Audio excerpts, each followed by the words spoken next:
ببینید ما عادت کردیم که نیش حملاتمون رو در مورد حمله یک زبان بیگانه به زبانمون همیشه متوجه عربی بدونیم، در صورتی که غافلیم که اگر عربی یک زمانی از رو به رو به ما حمله کرد، الان زبانهای اروپایی به ویژه زبان انگلیسی از همه طرف دارن حمله میکنن. میدونید؟ یعنی الان کسی که دسترسی به رادیو داره رادیو انگلیسی گوش میده، کسی که دسترسی به ماهواره داره ماهواره انگلیسی نگاه میکنه. خب همه انگلیسی همه زبان‌های جهان رو تو همه خطر قرار داده. بله دیگه، یعنی اون بلایی که یه زبانی عربی به لحاظ قدرت، به لحاظ اینکه یک زبان جهانی بوده در حوزه علم و قدرت و مذهب بر دنیا حاکم کرده یا بر دنیای اون روز حاکم کرده، در مقطع دیگه مثل مقطع قاجار فرانسه هم این کار کرده، در روزگار ما انگلیسی این کار کرده. Yet on the other hand, again, the concept of culture can take a very narrow definition and can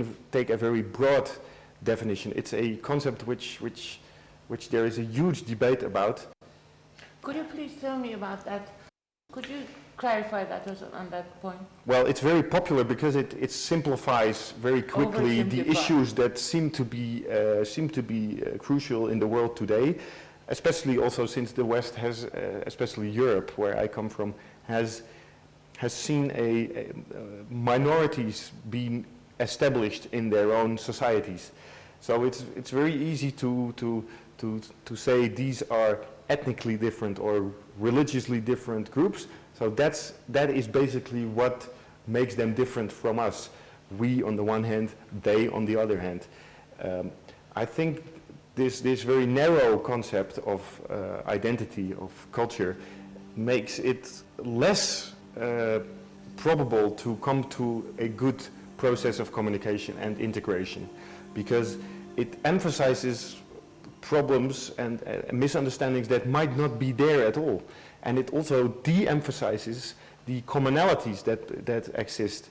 So of course you cannot deny the impact of history in terms of civilizations that have grown to be different. Yet one should not overstate it and make the concept very small and very fixed, which would only mean that it draws lines between groups. And this is not the idea of dialogue at all. Exactly. So a dialogue cannot be meant to be a exchange of fixed statements.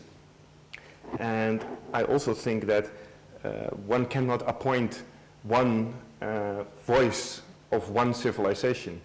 A civilization does not have a voice. It cannot speak. I think that I am not big enough to speak for my civilization. It takes many voices to speak for one civilization. And as long as this is well understood by all parties, a dialogue is a tremendous fruitful experiment to improve relations between the Middle East and the West. And how did you arrive at this point of view by your studies? Actually, since I have been interested in the Middle East, I did not find this issue in the Middle East. I found it at home in my own city of Amsterdam, in the Netherlands. Among foreigners around you or at university? It depends on how you define foreigners, and this is the crucial debate. Immigrants? Well, for the Dutch people who are living in Holland for centuries, the Moroccan people and the Turkish people that have established minorities in our country have never been their friends or their citizens, which they legally are. So we have tried to understand their difference by labeling them Muslim or Moroccan or Turkish. And this labeling has made it difficult to cross the lines and relate to them as citizens of the Netherlands, which they, under our constitution, are. So the emphasizing the dialogue about differences that might not be there, or might not, or might even overemphasize problems that are not shared by the majority of the Moroccan people or of the Dutch people will only bring a further separating of the groups. While I would like to argue for a emphasizing of Dutch citizenship and looking at the constitutional elements of their citizenship, which makes them very Dutch, and they should be also regarded as such by themselves and especially by the majority of original, let's say, pre-immigration Dutch people. Also, it is a trend which cannot be stopped, immigration. So experts, of course, differ politically on where you draw the lines. This is a very sensitive debate since it means keeping people out of your country. One last question here. When was the first time that you learned that Iranians were Zarathustrians at one point of time in the history? Unfortunately, I can only spend 5 months in Iran, so much of my knowledge, which is still very limited, of course, compared to the knowledge that is available in this country. But unfortunately, my main sources are, of course, books, and I read about Zarathustra in those books. Before you came to Before Iran? I came to Iran, and I tried to talk to as many people. میخواستم همونجور که پدر گرامیتون جناب دکتر بختیاری گفتن، این نام‌هایی که از نام‌های اصیل ایرانی بودن و در میان سرخپوستا مورد استفاده داشتن، یا در چطوره که ریشه‌های زبان فارسی در جاهای بسیار عجیب غریبی در فرهنگ جغرافیایی دنیا موجود هستن. اگر میشه لطف بفرمایید که به جای پدرتون پاسخ این سوال بفرمایید. این که شما شنیدید که سرخپوست هایی پیدا شدن در آمریکا که اینا اسامی ایرانی دارن، این چیز خیلی عجیبی نمیتونه باشه. البته جالب هست به این اعتبار که نشون میده از چه نقطه‌ای انتقال به چه نقطه‌ای صورت گرفته در اون دوران. اما یه چیزی رو هم بگم خدمتتون، این که یه دونه سرخپوست این اسمو داره و هنوز این اسمو از دست نداده در نتیجه گذر زمان، به خاطر اینکه سرخپوستا در جوامع وسطه زندگی کردن. اگر این آدم یه آدمی بود مثلا در اروپا، حتما این اسمو به تدریج از دست داده بود، به خاطر اینکه شما هر چقدر جامعهتون بسته تره، این جامعه ارزش‌های خودش رو بیشتر حفظ میکنه. هر چقدر بیشتر شروع میکنه به ارتباط دادن، نه که ارزشاشو از دست بده، ولی ارزشاش صیقل میخورن، ارزشاش تغییر میکنن.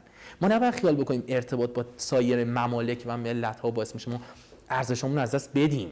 نه، ارزش‌های ما دچار دگرگونی میشن. منتها وقتا دگرگونی انقدر گسترده است که شما نمیتونین رد پای این دگرگونی ها رو دقیق ببینید. So you knew that Iran is a multicultural society. I'm not surprised to find that Iran, just like many other societies, is a society which knows many different forms of identity that have come and gone and will resurface and will stay in dialogue with one another, hopefully. So you don't are part of a shared Persian history. Oh, so you didn't have this one track mind of the news that Iran is just a one entity and it has got a one homogeneous identity, like people do when they're looking from afar. Well, as I said before, I don't think that being a Zoroastrian or a Shia Muslim or a Sunni Muslim is really the name of the game to be researched. I don't think Shiite people act the way they do because they are Shiite. There are many other things in play, and Shia Islam is definitely a spiritual force that should be understood as well as a non-believer can understand such. Yet it should not be seen, as it is often in the West, it should not be seen as the single driving force of a country like Iran. There's much more to it, and I think this mix of influences coming from a huge history going back thousands of years, which then is called civilization as a encompassing term. this influences the social reality of today, and events occurring today in a very mundane context, in a very pragmatic issues facing Iranians today, will influence the social reality of tomorrow.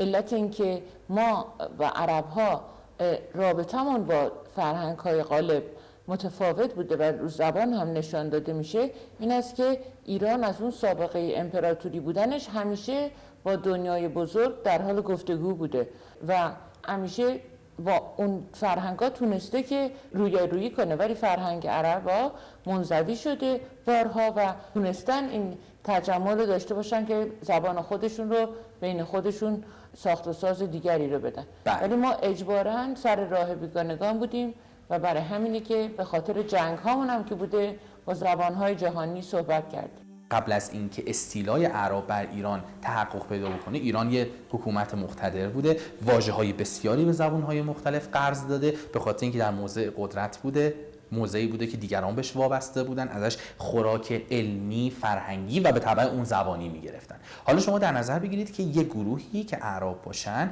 میان و به پشتوانه و نه به پشتوانه عرب بودن، به پشتوانه اعتقاد جدیدی که با خودشون میارن در واقع به قدرت میرسن. ببینید یه اشتباهی رو اجازه بدیم من همینجا تصحیح بکنم که عرب ها قسمت زیادی از بزرگیشون رو مدیون اسلام هستن، نه مدیون عربیتشون.